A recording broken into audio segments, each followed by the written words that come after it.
comment vous avez fait pour éviter de trop faire du documentaire. Genre, il y a des plans, c'est vrai, qui sont très cinéma, mais en fait, il y a une continuité, on ne le voit pas. On est plongé dedans. Moi, je ne suis pas sorti du tout. C'était génial. Mais on sent qu'il y a des moments où on est presque dans du documentaire, caméra épaule, on est le dos, on suit les personnages, et après, il y a vraiment des comédies de fous, des scènes vraiment comiques et tout. Je veux dire, pour vous, quelle a été la plus grosse difficulté? Le fait de diriger les acteurs qui n'étaient pas vraiment, en plus de ça, tous acteurs, et d'éviter de tomber, de faire trop du docu ou trop de la comédie, ou comment vous avez pu travailler ça au quotidien? Non, non, il y a eu deux difficultés.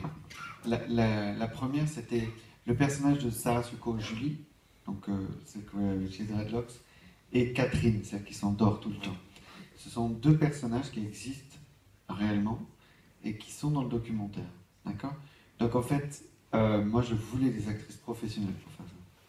Je voulais, parce qu'elles étaient proches de moi, que je les ai rencontrées, etc. Donc en fait, ça a été ma difficulté. C'est-à-dire que ce qu'elles font, elles, les filles, là, c'est de l'acteur studio. C'est très, très, très, très dur. Et c'est, quand on fait de l'acteur studio, souvent, c'est pour créer un personnage sur mesure, etc. Et là, ça s'adaptait dans une tonalité très réaliste. Donc c'était extrêmement dur. Donc moi, ma difficulté, c'était d'essayer d'oublier ces femmes que je connaissais qui existent, qui m'ont vachement touché, quoi. Et Catherine, elle est encore dans la rue. Julie est dans un appartement thérapeutique à Avignon. C'est ces gens, voilà, que je croise encore, Gare de Lyon. Machin, donc il y a un truc émotionnel très fort. Donc ça a été très dur pour moi de me dire, tiens, je vais essayer de pas tricher, pas tomber dans le misérabilisme, leur rendre hommage sans vous parlez de tonalité, c'est-à-dire pouvoir rire, oui, mais rire de tout, mais elles m'ont rassuré vraiment quand j'ai vu l'autodérision qu'elles avaient sur elles-mêmes, sur leur situation. Et oui, donc conserver, essayer d'être le plus juste possible sur des personnages qui existent et conserver cette tonalité-là. La tonalité comique sur un sujet qui n'y est pas du tout. Et ça, c'est hyper dur. Mais que ce soit en montage, quand on a fait la composition de la musique, elles, c'est des combattantes. Hein. Donc, elles ne s'apitoient pas sur leur sens.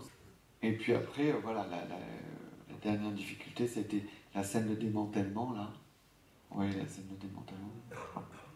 Qui est une scène que j'ai vue, moi, plusieurs fois, à Paris.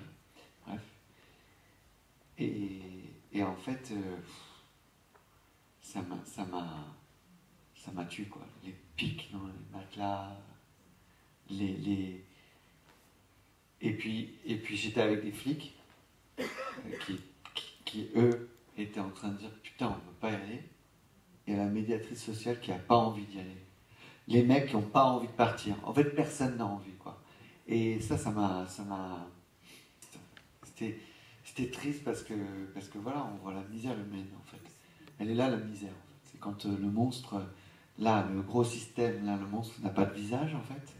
Et quand on est tous en train d'appliquer quelque chose, mais qu'on n'en a pas envie, quoi. Voilà.